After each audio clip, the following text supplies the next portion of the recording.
వరుణ్ తేజ్, రాశి ఖన్నా హీరో హీరోయిన్లుగా నటించిన తొలి ప్రేమ సినిమా ఈరోజు రిలీజ్ అయింది. ఆ సినిమా ఎలా ఉందో ఇప్పుడు తెలుసుకుందాం. ఈ సినిమా గొప్ప సినిమా ఏమీ కాదు, కానీ తీసి పారేయాల్సిన సినిమా కూడా కాదు.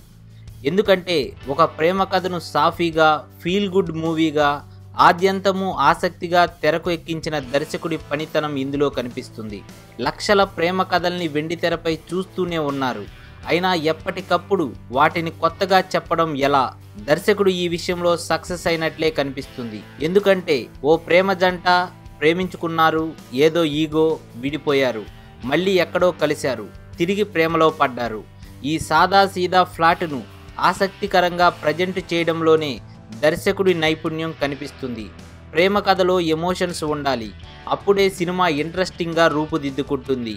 ఇక్కడ తొలి ప్రేమ దర్శకుడు వెంకీ అట్లూరి చేసింది అదే. ఫ్రెష్నెస్, కొత్తదనం కనిపించేలా జాగ్రత్త పడ్డాడు.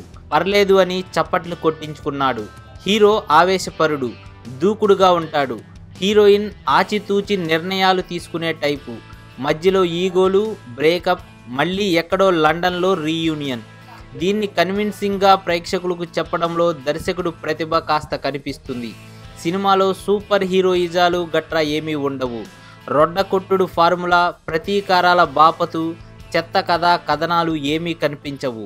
ఎక్కడా బోర్ కొట్టకుండా చివరి వరకు ఆసక్తిగా కథనాన్ని నడిపిస్తాడు దర్శకుడు వెంకీ అట్లూరి. వరుణ్ తేజ్ లక్కీ, మరో డిఫరెంట్ కథను, దమ్మున్న దర్శకుడిని ఎంచుకున్నాడు. నటనలో గతంలో అంతంత మాత్రమే అయినా సరే ప్రతి సినిమాకు కొంత ఎదుగుతున్నాడు. రాశి ఖన్నా గురించి ప్రత్యేకంగా చెప్పుకోవచ్చు. ఇది ఆమెకు అల్లాటప్ప పాటలు, ఆరబోతల టైపు క్యారెక్టర్ కాదు, కాస్త ఉద్వేగాల్ని పలికించాల్సిన పాత్ర.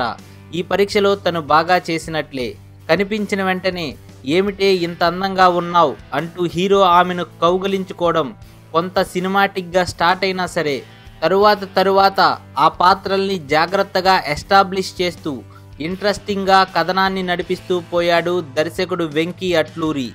వరుణ్ తేజ్ ఖాతాలో ఇది ఓ సక్సెస్ సినిమాగా చేరిపోవచ్చు.